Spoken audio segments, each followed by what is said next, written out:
Notre société a connu de nombreuses mutations, tant sur le plan économique que sur le plan social. Il y a des besoins nouveaux. Il y a eu aussi une grande diversification des régions qui a vu le jour au fil des années. On a vraiment des différences de configuration en matière sociologique, en matière économique. Donc pour la CFDT, la seule possibilité de gérer cette diversité tout en garantissant la cohésion économique et sociale qui doit être garantie par l'État, c'est évidemment qu'il y ait une décentralisation aboutie qui permette de gérer la proximité, la diversité, mais dans un projet national cohérent. Pour la CFDT, on a vu toute la nécessité et toute la place que devait avoir la région dans la prise en charge des questions économiques et sociales. On a eu un besoin de réactivité important. Les situations économiques et sociales étaient dramatiques, des salariés licenciés, des entreprises qui ne pouvaient plus accéder au crédit.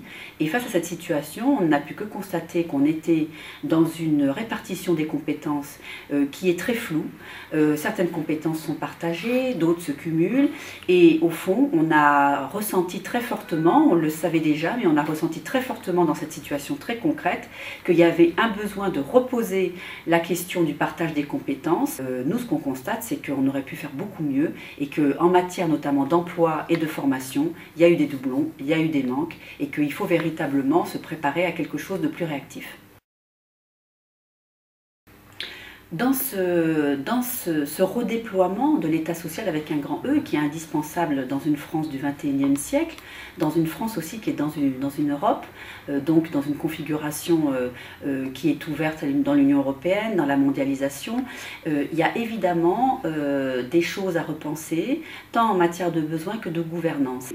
Et dans ce cadre de la gouvernance, la CFDT revendique qu'au niveau de la région, il puisse y avoir un dialogue social territorial, c'est-à-dire que nous-mêmes, nous sommes organisés avec des unions régionales et nous avons cette organisation-là depuis très longtemps, car depuis très longtemps, nous avons intégré que les régions sont diverses, que les situations économiques et sociales sont diverses et que le tissu économique doit être traité en fonction de ses spécificités et non pas par des grandes décisions qui tombent.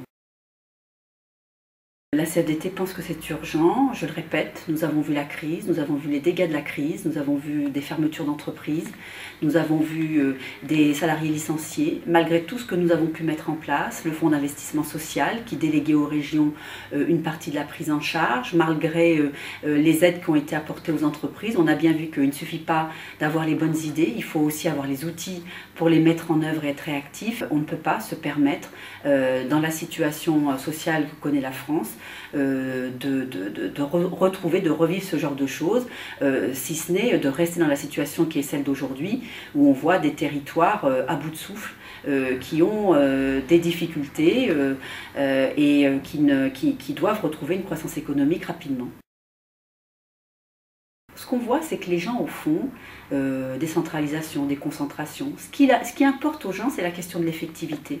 Ce n'est pas les grands débats politiques et de les faire prendre position sur des choses théoriques ou institutionnelles, c'est de leur dire, voilà, si on organise les choses de cette façon, vous aurez une décentralisation qui sera synonyme de proximité et de sens.